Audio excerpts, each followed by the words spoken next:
3, 2, 1. Battle of the Decade. Fight. I must break you. So for the Battle of the Decade in this episode and our main topic, we'll be fighting it out on which decade had the best Saturday morning cartoon as a child. Round 1. Let's fight. Choose your fighter. Some honorable mentions that I had from my childhood or from the 80s for Saturday morning cartoons. We had The Smurfs, which ran on NBC from 1981 to 89. Mask, which was on the USA Network from 85 to 86. Voltron, Defenders of the Universe, which was in syndication anyway from 84 and 85 in the US. Teenage Mutant Ninja Turtles, again in syndication from 87 to 90, but started in the 80s on CBS. G.I. Joe from 85 and 86. Star Blazers started actually in 79, but I remember it always on in the early 80s. Black Star, which only had one season in 81. He-Man and the Masters of the Universe from 83 to 85. The Transformers from 84 to 87. And the top three runners-up for me, 3 was Thundercats from 85 to 89. Battle of the Planets, number 2, from 78 to 80. Was actually on in the early 80s, though, in Canada. And my number 1 runner-up was Thundar, the Barbarian, which was on for 2 seasons in 80 and 81. But my pick for the best Saturday morning cartoon, and the one I loved the most, was Dungeons and Dragons, which aired from 1983 to 85. Dungeons and Dragons is basically a group of friends that go on a D&D roller coaster ride and are magically transported into the D&D world, where they become the main characters. Like in the game, we had the Ranger, the Magician, the Cavalier, the Thief, the Barbarian, and the Acrobat, all trying to escape and get back home with the help of the Dungeon Master. And they're trying to be stopped by the main villain in the TV show, Venger. This series lasted for 27 episodes over 3 seasons and was produced by Marvel and aired on CBS every Saturday morning. And some honorable mentions for Saturday morning cartoons from the 1990s include DuckTales, which had Scrooge McDuck and his 3 nephews getting into all kinds of different adventures. Men in Black, which was based on the 1994 film with Will Smith and Tommy Lee Jones. Darkwing Duck, about a duck caped crusader. Ren and Stimpy, about a dog and a cat who had this strange relationship. Beetlejuice, based on the Tim Burton film. Tiny Toons, which was loosely based on Looney Tunes, but, miniature versions like their kids. And The Magic School Bus, which was an educational program for young viewers, in which the bus would go into different areas. Like sometimes they'd go into a human body and they'd explore the function of the lungs or the liver or the kidneys or things like that. Very educational program. But my choice for the best Saturday morning cartoon from the 1990s was Animaniacs. Animaniacs is an American animated comedy television series created by Tom Ruegger for the Fox Broadcasting Company's Fox Kids block before moving to the WB in 1995. Animaniacs was like I said, animated feature. The central characters were Yakko, Wacko, and Dot. They got into many adventures, and they did a lot of parody, a lot of singing. There's also some side segments like Pinky and the Brain, a story about 2 lab mice who try to take over the world each episode but fail miserably somehow. I chose this one because it made me laugh a lot as a kid, and I think even if I watch them to this day, they probably get me chuckling. Round 2. Let's fight. Tail of the tape.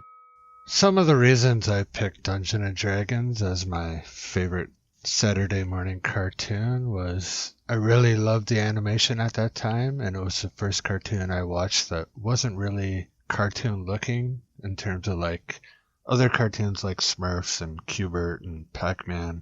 It was actually like a real people cartoon as opposed to monsters or characters. It was the first series I remember watching that actually had a continuing storyline So even though each episode had its own little story or task within the episode, the main plot or the main point was the kids trying to get back home, which I always wanted to see and hope for in every episode that I watched. The main characters were all different and diverse, and there was at least one of them you could relate to. It had a strong main villain and Venger, and he was really scary to me as a kid. Plus a lot of other great bad guys and monsters like the dragon Tiamat. I loved the character of Dungeon Master, his wisdom, or at least, he seemed wise as a kid, and the way he would give clues and riddles to the main characters that you had to try and solve with them.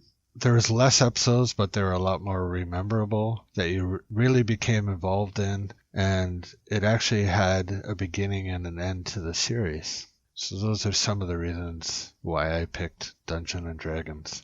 Some of the reasons why I chose Animaniacs for Battle of the Decade was it was a variety show that had these short skits featuring a large cast of characters. The show had no set format, and the majority of episodes were composed of 3 short mini episodes, each one starting with a different set of characters and bridging segments. I thought these were all highly entertaining, really, really funny stuff. I think mostly I appreciated it because they had a lot of parody skits where they'd poke fun at classic movies or TV shows or things like that. Yeah, the humor varied in type, ranging from parody to cartoon violence. And it was a successful show. It gathered both child and adult fans. The series received ratings higher than its competitors and won 8 Daytime Emmy Awards and 1 Peabody Award. So those are some of the reasons why I chose Animaniacs. Round 3. Let's fight. Counterattack. I remember the cartoon Animaniacs. I was older and already into my 20s when that aired. I thought it was different, and even though I wasn't into cartoons as much at that time, I enjoyed the fact that it was made for both kind of kids and adults in some way. I remember hearing about that cartoon, and I was intrigued because I heard Steven Spielberg was attached to the series. I don't know if you mentioned that, but I think he was the creator of the show or something. Anyways, through Spielberg, maybe it was originally... What was his company? Dream something. DreamWorks. Maybe it started with DreamWorks. I kind of liked the way it was more like short skits, and you didn't really need a long attention span to watch it. It was almost like a Saturday Night Live for kids type thing. I enjoyed the characters. Pinky and the Brain, became quite popular, but I really liked Goodfeathers. I don't remember that show being on Saturday mornings, but I guess it was, or maybe originally it was. I kind of remember it being on weekdays after school time, after high school or whatever I was in at the time. And Animaniacs was fun. I'm surprised you missed quite a few cartoons that I actually did like from the 90s. I didn't see Gargoyles on your list, which was my favorite from the 90s. But Animaniacs... Every episode seemed, so random, so I didn't find it as rememberable in terms of episodes and stuff. There are little skits and stuff that I kind of remember in terms of, things. I remember the actual Animaniacs doing a lot of musical things. One of them, I think they sang all the countries in the world into a song, which, was kind of entertaining, but they're all 2 or 3 minute little sketches. So they just weren't as memorable to me as, say, the cartoon Dungeons and Dragons was. And some of my thoughts on Dungeons and Dragons, I have to tell you, I didn't even know this was a Saturday morning cartoon. Then again, I was quite young at the time, so I probably wasn't watching a lot of cartoons yet. Yeah, I haven't even heard of this. Obviously I'm familiar with Dungeons and Dragons, the game, and how it's like a board game and now like a computer online game. But yeah, looking at the storyline, it looks kind of fun for kids. I don't know if I would have liked it myself. I think Animaniacs, the reason why I appreciated it so much was just because it was just so funny. All the parodies had me laughing a lot. I remember even my parents walking in the room and catching a glimpse of it, and they'd start laughing too because of the old throwback references to the 70s movies. Yeah, I think Animaniacs, I would appreciate it more just because it was just very humorous. but I can't really comment too much on D&D because I've never seen it. Round 4. Let's fight. Final round. Finally, once again, why I picked Dungeons and Dragons as the best Saturday morning cartoon. I thought it was a full series and story over 3 seasons with a beginning and an end to the story, which was unlike a lot of cartoons that you saw that were either just canceled or just ended. So it actually finished accomplishing the goal of the story, spoiler alert, and wasn't just a series that ended or was canceled. So it seemed like it was planned out from the get-go.